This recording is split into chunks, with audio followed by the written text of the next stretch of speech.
Good morning, Coach Slack here once again, continuing our readings on the ascetical homilies of St. Isaac the Syrian. Day 41, continuing Homily 5, page 156. The man who doubts that God is his helper in good work is put to flight by his own shadow. He starves at a time of prosperity and plenty. In a period of calm, his shipwreck will be severe. But a man whose confidence is in God is stout of heart. His worth is made manifest to all men, and his praise is before the face of his enemies. God's commandments excel all the treasures of the world, and he who acquires his laws in his heart finds the Lord within them. The man who always goes to bed with rumination upon God has gained him as his chamberlain. And he who desires the fulfillment of God's will have the angels of heaven as his guides. A man who fears sins will traverse a terrible passage without stumbling, and at a time of darkness he will find light before him and within himself.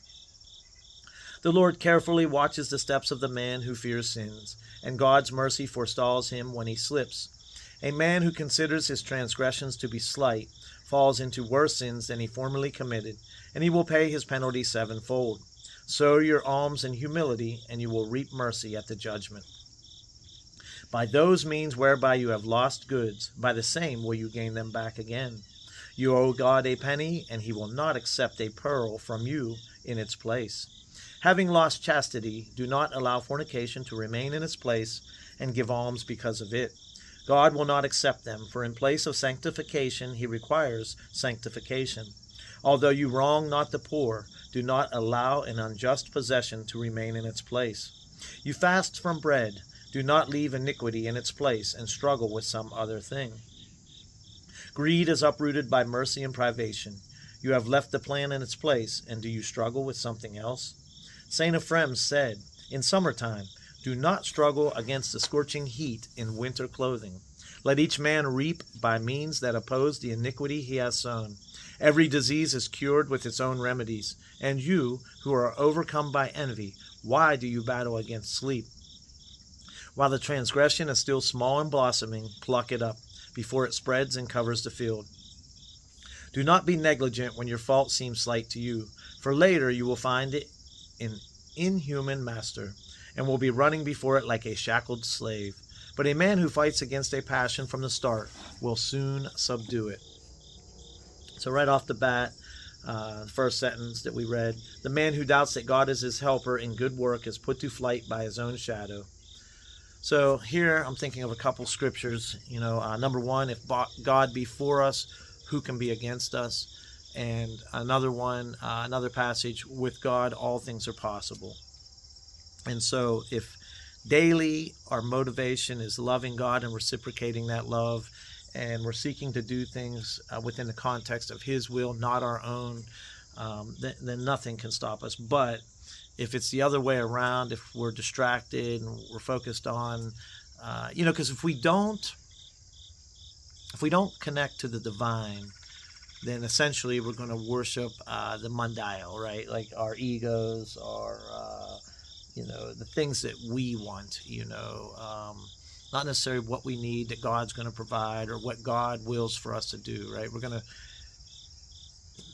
be, basically worshiping and seeking those things which are going to perish, essentially. And in that case, no matter what good things we do, they're bound to fail in some sense. The next paragraph starts with, God's commandments excel all the treasures of the world. So here I'm reminded of what my former parish priest, blessed memory, Father George Leavenos, would often say, we're only given three things in this world: time, talent, and treasure. And many times in my practices, I'll ask my student athletes, when I'm talking about time, talent, and treasure, I'll say, what is treasure? Is it the gold medals? Is it the trophies? Is it, money? These types of things, recognition, rankings, is that what we're treasuring? Because, again, these things perish, trophies or medals collect dust, our certificates sit in files somewhere. And although they're a testament and symbolic of our hard work and our accomplishments, the treasures are the way of life. It's maximizing our potential, becoming the best we can be, fulfilling God's will, essentially, his commandments, following those, living a virtuous life. This journey and the family and friends that we gain along the way and affect along the way, and meet each other through God's will, thereby for each other's edification, right? These are the true treasures of the world. And then he starts to get into a theme for the next couple paragraphs.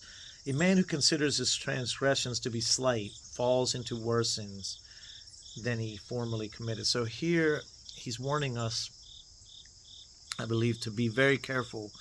And my spiritual father and I have been working on this lately, where sort of taking a step back, catching things, and I think I mentioned this in a video or two ago, catching things at the very spark, really starting to relate, my outward sin actions or my judgments of someone, or, maybe something I say that I regret or do, trying to backtrack it to the initial spark in my mind of a thought or something that enters my senses that eventually leads to that action, either in speech or with my hands or something, and trying to backtrack and catch it at that earliest. It's like weeding the garden, right? When the weeds are very small, they're easy to uproot, and the roots are shallow of the weeds. You can just pluck them up, toss them, right?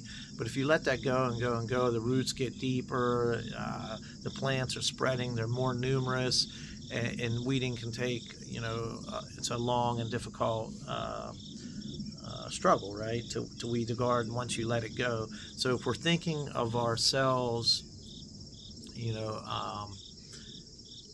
in that metaphor, it's like catching the things at the thoughts before they're deeply rooted, not letting them, the things that enter our senses or come into our mind, don't let them filter into your heart and become habits, right? It only takes 28 days to create a habit. So these can be good habits or bad habits. If I wake up every day and read the epistle and the gospel, after about a month, that becomes a routine. But if I wake up every day and turn on my smartphone and start looking at the news and the media, that's going to become my habit. And what is healthier for us spiritually, mentally, and essentially physically, because all these things are such, they're so intertwined, right? And then he goes on a little bit further, this next, by those means whereby you have lost goods, by the same will you gain them back again. You owe God a penny, when he will not accept a pearl from you in its place. So, this is a difficult passage, but I believe, you fast from bread, do not leave iniquity in its place. So again, instead of looking at like our life as a balance scale, as often was depicted in ancient times, you'll see in like Greek mythology or something, where like, okay, I did some bad, now the scale's tipping this way, and so I'm going to do some good. I'm going to donate some money. I'm going to go to church on Sunday, and all of a sudden I'm good to go. That's not the right way to think of it. It's much more real than that. Everything we do has a cost. If we commit murder on Monday, fasting on Friday is not going to necessarily exempt us from that. And when I say the word murder, that's a strong word, and many of you might think, well, I wouldn't murder someone, but perhaps, if I gossip about another person, I'm murdering their reputation, right?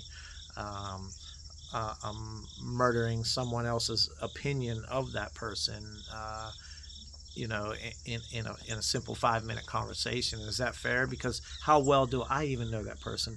I mean, look, I struggle knowing myself, after 47 years of existence. I'm still trying to figure out myself.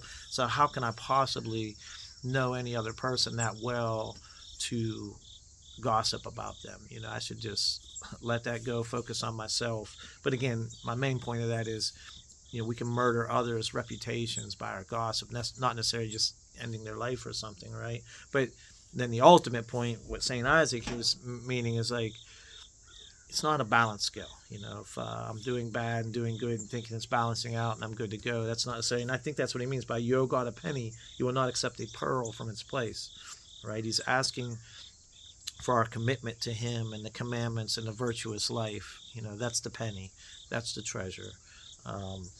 Building a church or donating on Sunday, or just being in church, or fasting on Friday, which may be the pearls, but without the penny, it does me no good, essentially. Not to say we shouldn't still do it. I'm not saying abandon the good things, but let's try to nip and tuck those other things. And then this was a curious. St. Ephrem says, in summertime, do not struggle against the scorching heat in winter clothing. So again, building upon what I was just trying to express, our form of struggle. Like, if it's summertime, I'm not going to put winter clothing on there and, gain my salvation through this type of struggle. And he says something, and you who are overcome by envy, why do you battle against sleep? So again, like if I'm going around judging people constantly, even in my mind without even saying it, and then I'm going to vigils and staying up all night praying to God, like, it's that, again, the pennies for the pearls. And then lastly, while the transgression is still small and blossoming, pluck it up before it spreads and covers the field. So again, this goes right back to that garden analogy, right? It's like, catch these, these envious thoughts, these judgments, these gossips, whatever it is, at the first spark, and then root it out. Don't let it take deep root into your heart until it becomes a way of life, where gossip or envy or judgment or something worse may become just a way that we live. Dismiss those negative thoughts, think positive thoughts, connect to God, and He will provide our peace and our purpose, right? In the name of the Father, Son, and Holy Spirit. Amen.